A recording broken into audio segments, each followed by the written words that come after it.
Atos do Espírito Santo. Temos visto como o Espírito Santo participou ativamente da expansão do reino de Deus, ao realizar atos sobrenaturais que chamam, ou chamaram, né, no caso do que estamos vendo, mas chamam até hoje a atenção das pessoas. Para quê? Como um fim em si mesmo? Oh, que maravilhoso! Um milagre! Não! Milagre não salva ninguém. Os milagres, os atos do Espírito Santo, existem para chamar nossa atenção para a palavra de Deus, para a pregação do Evangelho da paz. É o que nós temos visto domingo após domingo. É a estratégia seguida, ou foi a estratégia seguida, por Pedro, depois por Paulo e todos os demais discípulos. Atos do Espírito Santo, também conhecidos como milagres. E aí eu pergunto para você, você já presenciou algum acontecimento que não tenha explicação natural? Nem todos, nem todos. Como é que você reagiu? Para e pensa. Quando aquela pessoa, desenganada pelos médicos, foi curada. Qual foi essa reação? Quando uma demissão anunciada foi revertida. Ah, coincidência. Tem muita gente que prefere ver dessa maneira, né? A doença some e coisas da vida. Meu pai era agnóstico. Ele não era ateu. Ele não conseguia acreditar que tudo fosse obra do acaso. Mas ele acreditava num Deus ausente. Os filósofos chamam de o relojoeiro cego. O que veio, deu corda no relógio e foi embora, cuidar da vida dele. Então, a filosofia de vida do meu pai é Deus lá em cima, eu aqui embaixo, cada um por si, Deus por todos. Até o dia que ele ficou com câncer. Foi operado, a operação foi um sucesso, graças a Deus, porém teve metástase. Então, a metástase foi no fígado. E ele foi, fez os exames, demonstraram que ele estava com a metástase. E ele, então, marcaram a internação para iniciar a quimioterapia. Isso já tem 30 anos. Meu pai faleceu há 30 anos. Então, na verdade, tem 31. No dia aprazado, voltou. E aí, antes de iniciarem a quimioterapia, resolveram fazer outro exame nele, igual ao que tinham feito uma semana antes. E meu pai, contando depois, ele morava em São Paulo na época, que ele não estava entendendo o que estava acontecendo. Ele internou para fazer quimioterapia. Em vez de fazer uma quimioterapia, fizeram um exame nele, depois pegaram ele e levaram de ambulância para outro hospital e fizeram o mesmo exame de novo, em outro hospital. Levaram ele de volta para o quarto, tempos depois chegou um médico, virou para ele e disse assim, eu tenho uma notícia para você, eu não sei como é que eu vou contar isso. Aí o meu pai falou assim, tem alguma coisa acontecendo, né, doutor? Tem. E aí, segundo o meu pai, o cara puxou a imagem. Está vendo essa imagem aqui? Tô. Isso aqui é seu fígado. Você percebe alguma coisa aqui? Tem umas manchas, né? Pois é, essas manchas são os tumores. Essa imagem foi tirada há 2 semanas. Aí ele puxou outra imagem. E essa imagem aqui? O que te chama atenção nela? Eu não estou vendo as manchas. Pois é, sumiram. Aí, segundo ele, o agnóstico, virou e disse para o médico, doutor, o que é que aconteceu?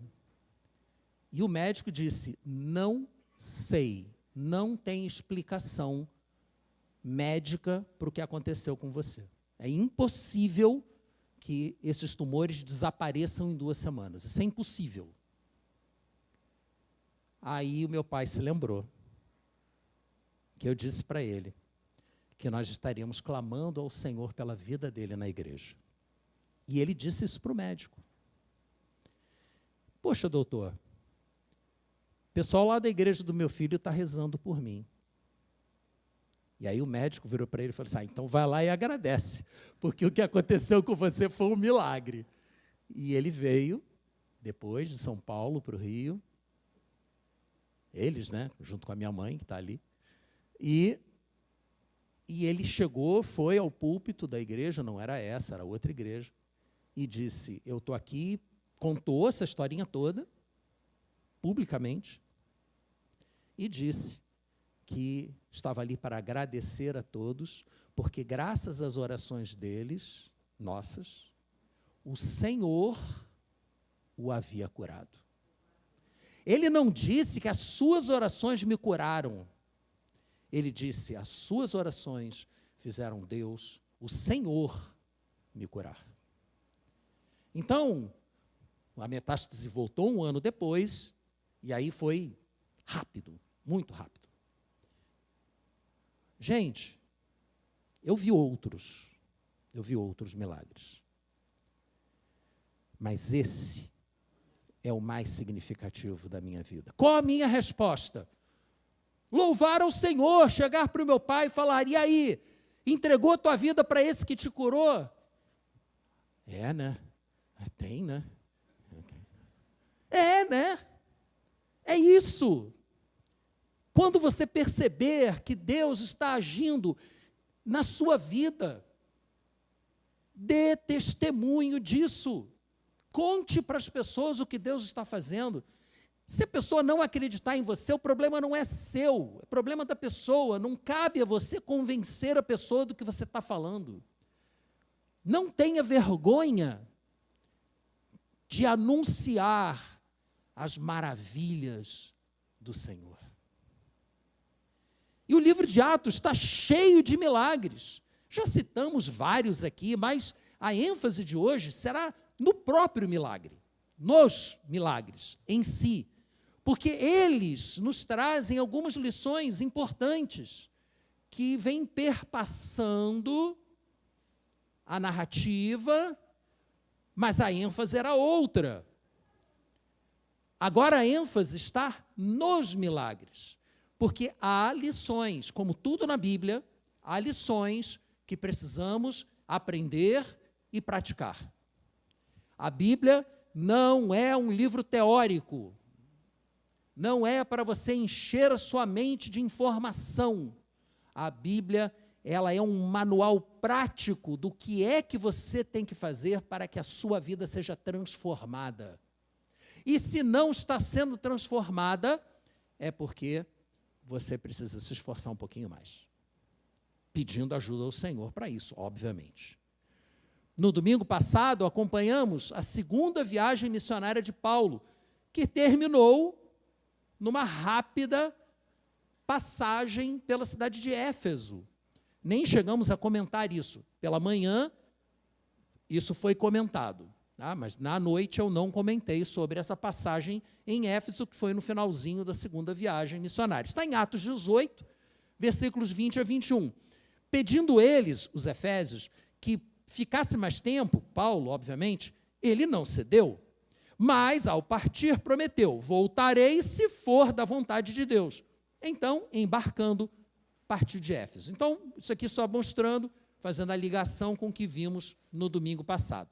Cerca de 1 ano depois, Paulo voltou para Antioquia, que era a sede da igreja dos gentios, né? Jerusalém era a sede da igreja dos judeus, cristãos, e Antioquia era a sede da igreja dos gentios cristãos. Voltou para lá, ficou cerca de 1 ano e saiu para a sua 3ª viagem missionária, Atos 18, 23.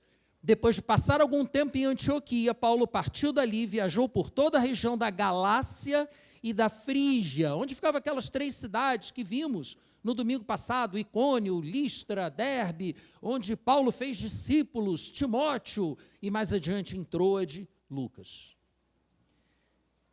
Até aqui parece até uma repetição do que vimos no domingo passado, né? A ênfase do início dessa segunda viagem missionária foi a mesma. Terceira viagem missionária. Foi a mesma ênfase. Fazer discípulos. Mas aí agora em Atos 19, como eu pedi para você abrir, nós lemos o seguinte. Paulo atravessou as regiões altas, Galácia, e chegou a Éfeso, aquela província da Ásia, em que Paulo quis entrar e o Espírito Santo não deixou, não era a hora. Depois ele tentou ir para Bitínia, o Espírito Santo também não deixou, e aí ele acabou chegando a Troade, onde encontrou Lucas. Vimos isso no domingo passado. Ali, em Éfeso, encontrou alguns discípulos e lhes perguntou: vocês receberam o Espírito Santo quando creram? E eles responderam: não, nem sequer ouvimos que existe o Espírito Santo. Então, que batismo vocês receberam? Perguntou Paulo. Ora, o batismo de João, responderam eles. E disse Paulo, o batismo de João foi um batismo de arrependimento. Ele dizia, João Batista, dizia ao povo que cresce naquele que viria depois dele, ou seja, em Jesus. Ouvindo isso, eles foram batizados novamente, agora no nome de Jesus. Duplo batismo. Batizaram da primeira vez, não sabiam o que estavam fazendo, foram lá e foram batizados de novo. Então não é só a Igreja Batista Moderna que batiza 2 vezes não, tá, gente? Isso pode acontecer em outros momentos também. Tá? Então, se a gente pedir para você se batizar de novo, tá? Olha, tem base bíblica, tá? Então, e dessa vez foram batizados em nome do Senhor Jesus. Mas o milagre veio depois. Quando Paulo lhes impôs as mãos, veio sobre eles o Espírito Santo e começaram a falar em línguas dos anjos, e a profetizar, e eram todo 12 homens. Gente, pausa. É por conta deste acontecimento que há uma doutrina que não é a nossa. O que é uma doutrina? Uma interpretação da Bíblia para aplicação prática. Tá? Há uma doutrina que diz que se você não manifestar o Espírito Santo na sua vida por meio de línguas estranhas, línguas dos anjos, a glossolalia, você não tem o Espírito Santo. Portanto, sequer salvo você é. Gente, isso não tem apoio na Bíblia. Ué, mas o texto acabou de mostrar isso. Sim, mas este é um exemplo. Foram 4 batismos do Espírito Santo, 4 derramamentos do Espírito Santo. Nós já vimos isso, né? Em Atos 2, nós vimos que o Espírito Santo, pela imposição de mãos, aliás, o Espírito Santo desceu soberanamente sobre os discípulos que estavam orando, e todos começaram a adorar ao Senhor. E vejam que eles não estavam falando em línguas dos anjos. Eles estavam adorando ao Senhor nas línguas do Império Romano. Nas línguas daqueles que estavam lá ouvindo. Percebem que já é um pouco diferente? Essa foi a primeira vez, Atos 2. A segunda vez foi em Atos 8, quando houve a dispersão. Os discípulos chegaram a Samaria, começaram a pregar, começaram a batizar em nome de Jesus, mas faltava o Espírito Santo. E aí Pedro foi lá, Pedro e João foram lá, impuseram as mãos, e aqueles samaritanos receberam o Espírito Santo e falaram em línguas estranhas. Depois, a terceira vez, Atos 10, quando Pedro foi até a casa de Cornélio, e lá também houve um derramamento do Espírito Santo, que era necessário para convencer a liderança da igreja de que, sim, não judeus podiam fazer parte da igreja cristã. Mas vejam que Cornélio e a sua família, eles eram não judeus simpatizantes do judaísmo. Eles eram o que se chama de prosélitos. Só que agora, em Atos 19, esses gentios nunca tinham ouvido falar do Espírito Santo. Eles não conheciam a lei de Moisés. Eles eram gentios mesmo. E o Espírito Santo desceu sobre eles. E houve essa manifestação. Agora, detalhe. Eu me equivoquei há 3 minutos atrás, quando eu falei que lá em Samaria, em Atos 8, quando o Espírito Santo desceu sobre eles, eles falaram em línguas. Não está escrito isso na Bíblia. Então, na primeira vez, louvaram ao Senhor em diferentes línguas humanas. Da segunda vez, não houve línguas. Da terceira e da quarta vez, houve línguas. O próprio Paulo dizia que falava em línguas, mas quando ele se converteu, quando Ananias foi lá e orou por ele, e as escamas caíram dos seus olhos, ele não falou em línguas naquele momento. Pelo menos o livro de Atos não entendeu que isso fosse significativo. E, gente, são vários momentos de conversão que o livro de Atos mostra, para ficar só no livro de Atos. Vários momentos. Não dá, não é prudente criar uma doutrina em cima de uma passagem. Não é prudente. Esse é um exagero. O exagero de dizer que você só tem o Espírito Santo se você manifestar determinados dons específicos. O problema é que tem um outro exagero, né? O exagero do lado oposto, que diz que Espírito Santo já nem atua mais.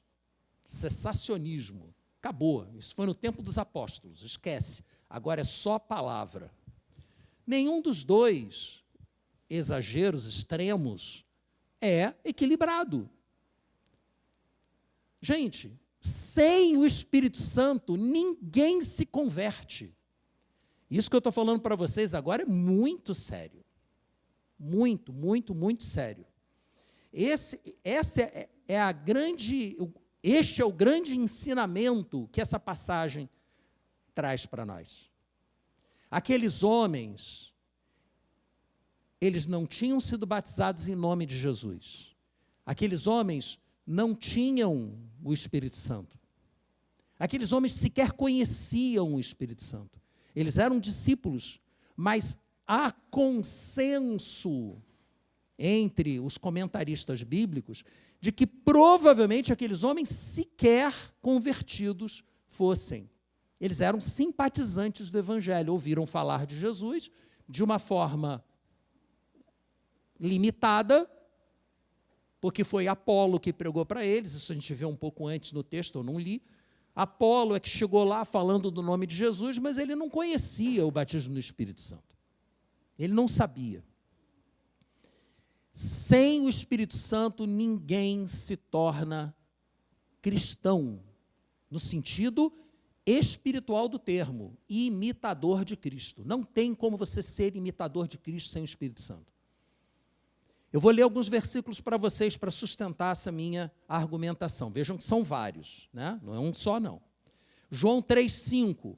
Se você quiser, depois é só mandar uma mensagem para o WhatsApp da Orla. Eu quero o esboço. E aí eu envio o esboço. Respondeu Jesus, digo-lhe a verdade, João 3,5. Ninguém pode entrar no reino de Deus se não nascer da água, o batismo nas águas, batismo de arrependimento, e do Espírito. Sem o Espírito não nasce de novo. Só água não salva ninguém. Por isso que a doutrina católica de que você batizar o bebê na igreja já dá salvação para o bebê, não tem base bíblica. A pessoa precisa se converter, ela precisa crer. João 16,8, crer em quem? Quando o conselheiro vier, disse Jesus, eu estou indo embora, não vai abandonar a gente, não, eu vou, mas eu vou mandar um substituto, um conselheiro. E quando ele vier, convencerá o mundo do pecado, da justiça e do juízo. Ninguém é capaz de se deixar convencer do seu próprio pecado, da justiça perfeita de Deus e do juízo que virá, se não for pelo Espírito Santo.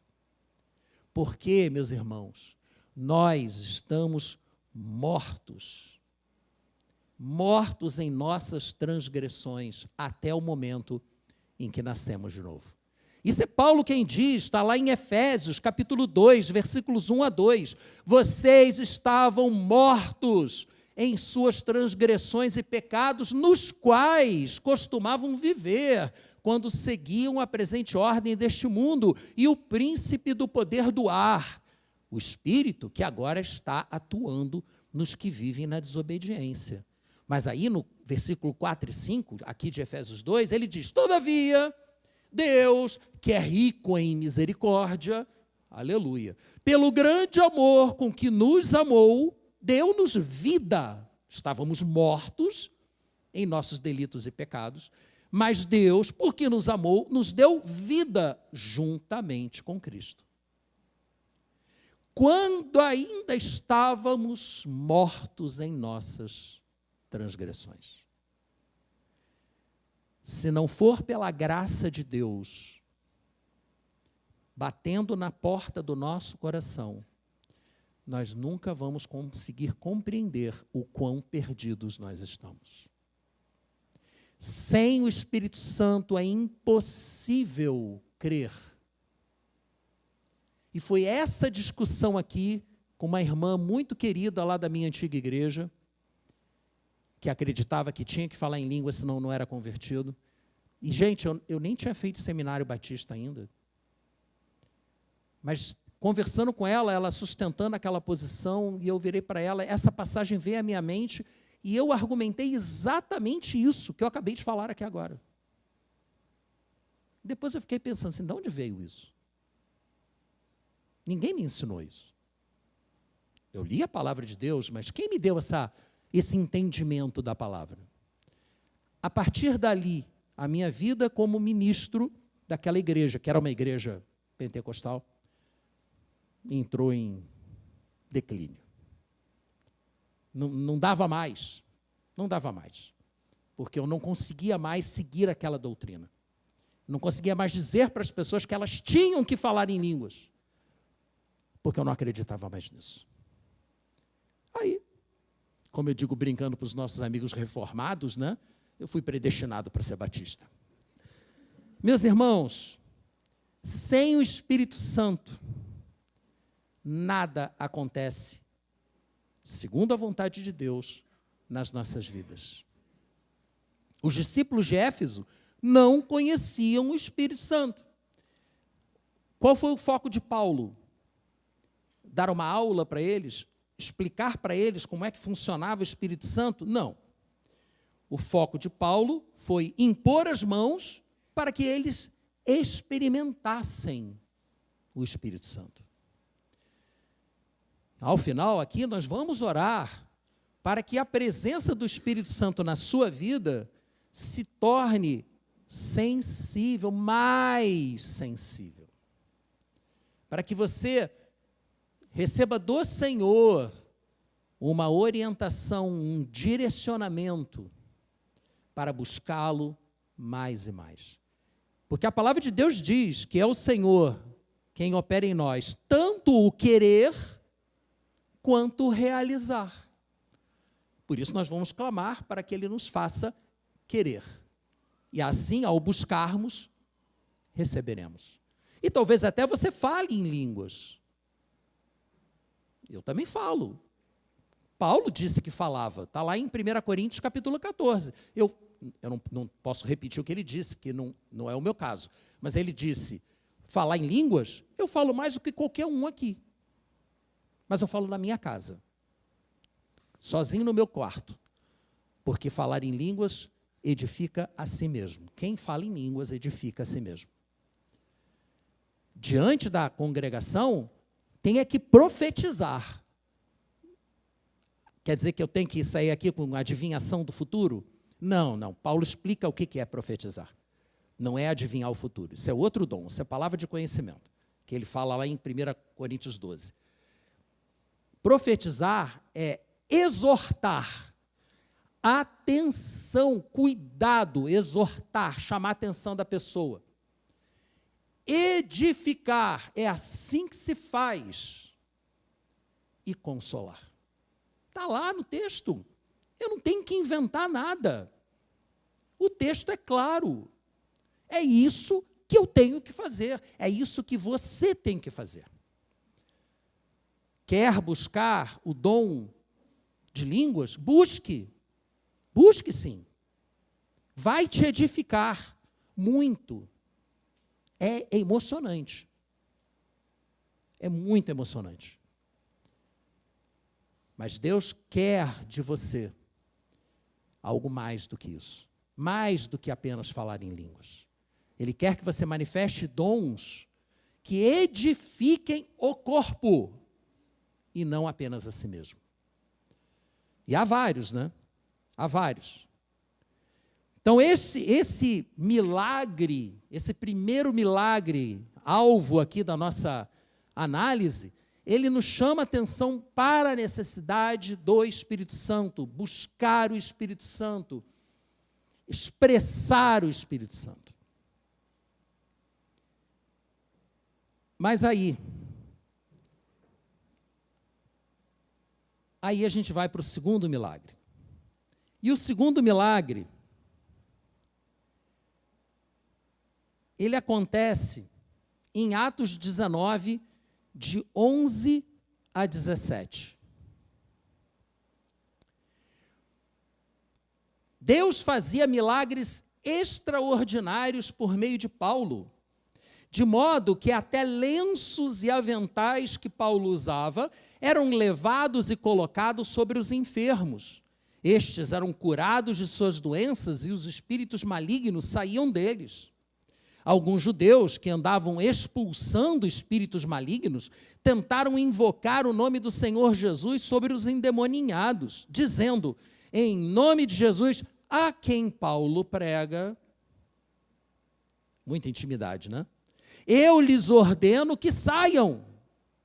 E os que estavam fazendo isso eram os 7 filhos de Seva, um dos chefes dos sacerdotes dos judeus. Um dia, o espírito maligno lhes respondeu. O problema não é você falar para o abismo, o problema é quando o abismo te responde, né? Jesus, eu conheço. Paulo, eu sei quem é, mas vocês, quem são? Então o endemoniado saltou sobre eles e os dominou, espancando-os com tanta violência. 7 homens, hein? Uma pessoa endemoniada botou 7 para correr e nus. Nus.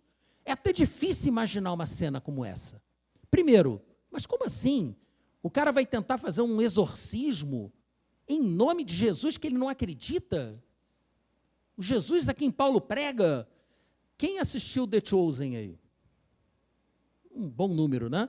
Logo na primeira temporada, um dos primeiros episódios do The Chosen é quando Nicodemos, isso não está na Bíblia não, tá? Não está não.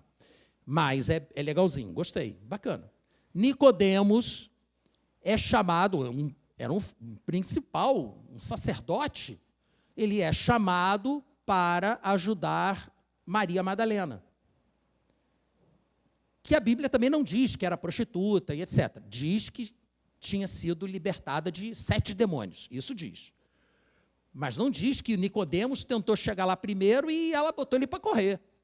E ele ficou assustado com isso. E aí depois ele vê a mulher liberta. Cara, quem foi que fez isso? Eu não consegui. Ah, foi Jesus, ele que me libertou. E aí Nicodemos passa a interagir com Jesus, como a gente vê aqui no capítulo 3 de João, Nicodemos procurando Jesus. Então, eles criam um contexto para o texto bíblico. É legal, gostei, muito inteligente. Talvez até eles tenham se inspirado nessa passagem para colocar Nicodemos tentando expulsar o demônio da Maria Madalena. E não funcionando, né? Pelo menos não colocaram Nicodemos sendo correndo nu. Graças a Deus, né? Gente, versículo 17, quando isso se tornou conhecido de todos os judeus e os gregos que viviam em Éfeso, todos eles foram tomados de temor. Temor. E o nome do Senhor era engrandecido. Para que ter um milagre como esse? Para que demonstrar o poder de Deus, o poder do nome de Jesus sobre uma pessoa, sobre espíritos imundos dentro de uma pessoa. Para quê? Para que o nome de Jesus seja engrandecido. Não o nome da pessoa que performa o ato. Essa pessoa pode ser anônima. O que importa é o nome de Jesus. Porque o nome de Jesus tem poder. E a palavra de Deus diz, lá no Apocalipse, que diante de Jesus todo joelho se dobrará e toda língua confessará que Ele é o Senhor. Todos. Alguns com lágrimas de alegria e outros com lágrimas de tristeza, porque aí agora já é tarde. A decisão é aqui, não é lá. Lá é só para confirmar a decisão que já foi tomada. Então, meus irmãos, este segundo milagre nos mostra o porquê dos milagres. Por que os poderosos fazem o que querem? Porque ninguém faz nada com eles. Não há consequências. Ou, aparentemente, não há consequências, né? A gente sabe que, por maior que seja o cachorro, um dia ele vai acabar encontrando na rua um cachorro maior do que ele. Mas a gente sabe disso. Mas o cachorro faz de conta que não sabe. E continua fazendo o que quer. O poder de Deus serve para segurar a bola desse pessoal. É por isso que temos orado constantemente para que o Espírito Santo inspire o temor do Senhor nessas pessoas que estão exacerbando o seu poder humano. Mas em Atos 20, avancem, por favor. Em Atos 20, versículos 7 a 12, nós vemos o terceiro milagre que eu quero apresentar aqui para vocês hoje. No primeiro dia da semana, reunimos-nos para partir o pão, ou seja, no domingo, tá? Primeiro dia da semana, já era uma tradição nessa época, lá na cidade de Troade. Eles se reuniram no domingo para partir o pão, como fazemos aqui. E Paulo falou ao povo, pretendendo partir no dia seguinte, ou seja, já que ele tinha o plano de ir embora no dia seguinte, ele resolveu falar tudo o que tinha para falar. E continuou falando até meia-noite. Você reclama que eu passo de 30 minutos, chega a 40? Cuidado. Falou até meia-noite.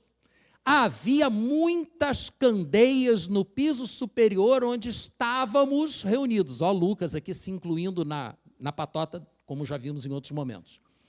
Um jovem chamado Eutico, que estava sentado numa janela, lugar para assistir pregação longa, não é sentado na janela, né? Mas ele estava sentado na janela, adormeceu profundamente durante o longo discurso de Paulo. Eu nunca vi ninguém dormindo na minha frente, não. Por isso que eu falo alto, muito de tom, me mexo. É para você não dormir, não cair no chão, quebrar o pescoço. E, gente, o cara adormeceu, vencido pelo sono, ele caiu do terceiro andar. Estou rindo, mas não é legal, não. Deve ter matado ele. Porque o texto diz, e ele estava morto. Cara, estragou tudo. Como é que pode um negócio desse? Mas calma que não terminou. Versículo 10, Paulo desceu, inclinou-se sobre o rapaz e o abraçou, dizendo, não fiquem alarmados, calma, ele está vivo. Está vivo como, pô? O cara caiu do terceiro andar, quebrou o pescoço, como está vivo? Então subiu novamente, partiu o pão e comeu.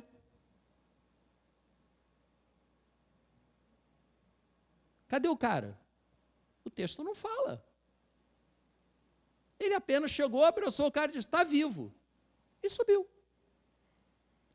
texto não fala o que aconteceu naquele momento. Ele subiu, continuou a falar até o amanhecer, meia-noite foi pouco, né? Foi até o amanhecer e foi embora. E levaram vivo o jovem, o que muitos consolou. Ele está vivo. Em que momento que aquele rapaz recuperou a vida, o texto bíblico não mostra. Pode ter sido só ao amanhecer. Não se sabe, pode ter sido na hora, abraçou. Não, está vivo, pode levantar. Pode ter sido. É provável que o milagre tenha se consumado logo depois de Paulo ter dito que ele estava vivo. Porque se isso não fosse assim, seria difícil de aceitar que todo mundo subisse de boa para o terceiro andar e continuasse ouvindo o cara até amanhecer. Pô, o que esse maluco está falando aí?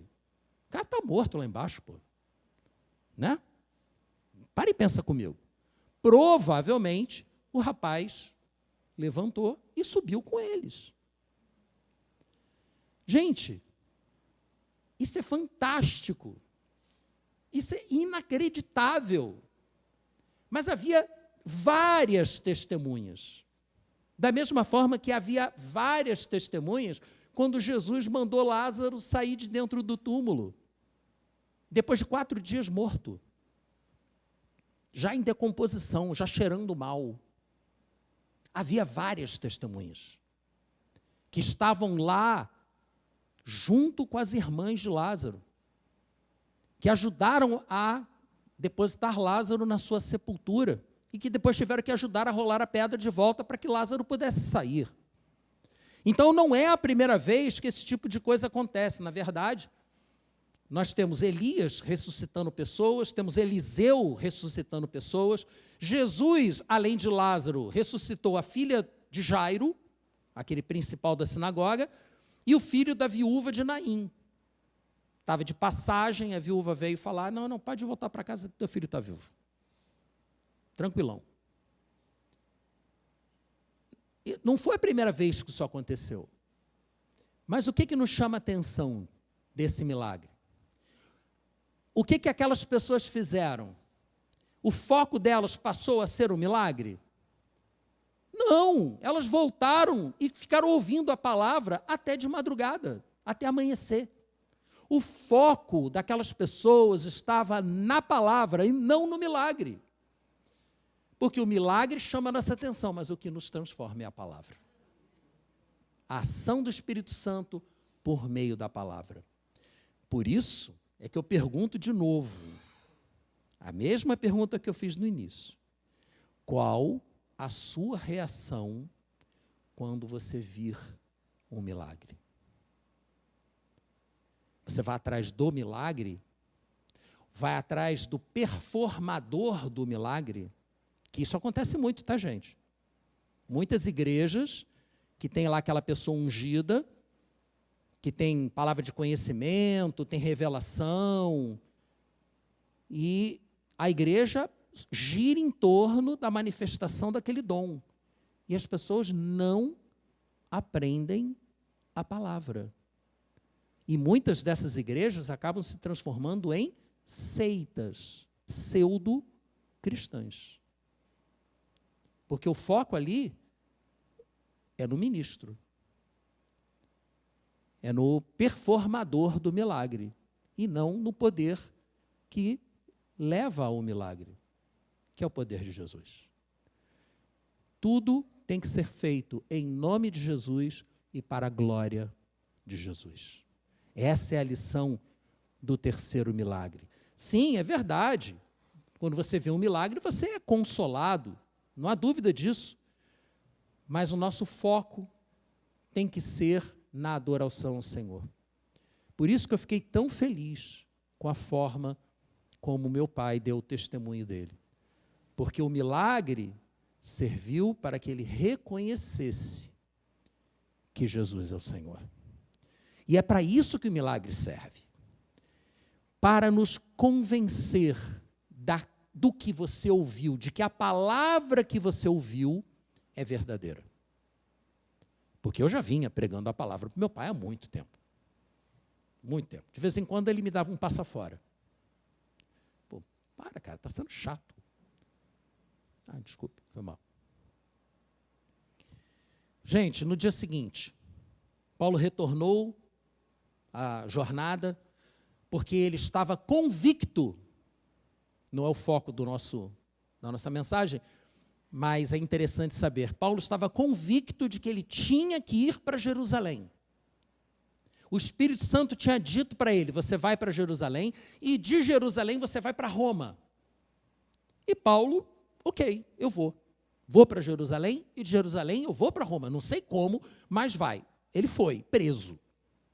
Chegou em Jerusalém, foi preso, deu testemunhos maravilhosos, ficou em Cesareia 2 anos preso, mudou o governo lá, o governador novo não quis se meter naquela história, lixo atômico. Aí, lixo atômico, chega, caraca, distância disso aqui, só vai dar problema, deixa quieto lá, talvez desapareça. No serviço público é comuníssimo esse tipo de coisa acontecer. Parece um problema assim, ninguém vê aquilo, deixa lá quieto. Mas esse é assunto do domingo que vem. Domingo que vem, o foco vai passar para o discurso, para o testemunho, para a palavra de Paulo, que é fantástica. Hoje, o foco está na resposta que damos à graça de Deus. Qual a resposta que você dá à manifestação do poder de Deus? O que você está disposto a fazer? O que você está disposto a fazer para ser transformado num veículo do poder de Deus? O que você está disposto a fazer? Mas vejam, não é apenas para a realização de milagres. É principalmente para a pregação da palavra. Paulo desceu, abraçou o rapaz voltou à vida, mas a galera não foi pelas ruas gritando que um grande milagre tinha acontecido, não. A galera voltou para o cenáculo para ouvir a palavra de Deus e para partir o pão, ter a comunhão do Senhor. Esse é o alvo. E como eu disse no princípio, eu quero orar por você. Você que já viu milagres, você que já viu pessoas endemoniadas serem libertas, você que já viu curas sobrenaturais, você tem uma experiência de ouro. Você que ainda não viu nada disso, se você quiser, se você pedir, o Senhor te concederá essa experiência. A experiência de ver gente sendo libertada de demônio, eu sugiro você não pedir, não.